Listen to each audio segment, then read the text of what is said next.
অসংখ্য অগণিত শুকর ও সুজুদ যে মহান রব্বে কারীম আমাদেরকে আজকের রাতের কয়েক ঘন্টা সময়ের জন্য এই রহমতি বরকতি সামিয়ানার নিচে তথা বেহেশতের বাগানে এসে বসবার মতো সুযোগ দান করলেন যেই আল্লাহ, ওই মহান মালিকের দরবারে জবান খুলে বলুন আলহামদুলিল্লাহ।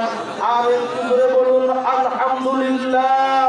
লক্ষ কোটি দরুদ সালাম বর্ষিত হোক বিশ্ব মানবতার মহান মুক্তির দূত সাইয়্যিদুল মুরসালিন আশরাফুল আম্বিয়া হাবিবে কিবরিয়া ইমামুল মুরসালিন জনাবে হাবিবে মুহাম্মদুর রাসূলুল্লাহ সাল্লাল্লাহু আলাইহি ওয়াসাল্লামের প্রতি, যেই নবীর মাধ্যমে আমরা কোরআন পেয়েছি, যেই নবীর মাধ্যমে জান্নাত এবং জাহান্নামের রাস্তার লোকেশন পেয়েছি, যেই নবীর কারণে আমরা আল্লাহর পরিচয় লাভ করতে পেরেছি, ওই নবীর প্রতি দরুদ সালাম পাঠানোর নিয়তে সকলে অন্তরস্থল থেকে মুহাব্বতে বলুন সাল্লাল্লাহু আলাইহি ওয়াসাল্লাম।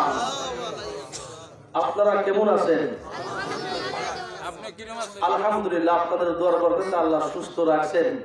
আমাকে কি একটা ঘন্টা টাইম দিবেন?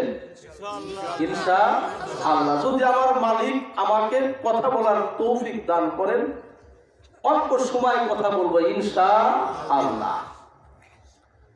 তার আগে আপনাদের কাছে বলতে চাই, আমি যে আয়াতে কারিমা তেলাওয়াত করেছি সূরাটার নাম হলো সূরায়ে মারিয়াম। কথা বলবেন কি সূরা? সূরায়ে মারিয়াম। আচ্ছা বলুন তো, মারিয়াম কোন পুরুষ মানুষের নাম না কোন নারীর নাম? মেয়ে মানুষের নাম। মারহাবা। এমন একটা নারী যার এই কোরআন শরীফের ভিতরে কোন একটা নারীর কথা ডাইরেক্ট আসে নাই। জোরে বলেন সুবহানাল্লাহ। আসিয়ার কথা আসছে সূরা তাহরিমের ভিতরে ইনডাইরেক্ট। ফাতেমা রাদিয়াল্লাহু তাআলা আনহার কথা আসছে ইনডাইরেক্ট। বিভিন্ন নারীদের কথা পবিত্র কোরআনুল কারীমের ভিতরে ইনডাইরেক্ট আল্লাহ বর্ণনা দিয়েছেন। কিন্তু এই মারিয়াম এমন একজন নারী, এমন একজন মহিষী নারী যার আলোচনা আল্লাহ রাব্বুল আলামিন এই পবিত্র কোরআনুল কারীমের ভিতরে এক জায়গায় নয়, দুই জায়গায় নয়, 30 জায়গা আল্লাহ উচ্চারণ দিয়েছেন। জোরে কোন মারহাবা। কয় জায়গা? 30 জায়গা।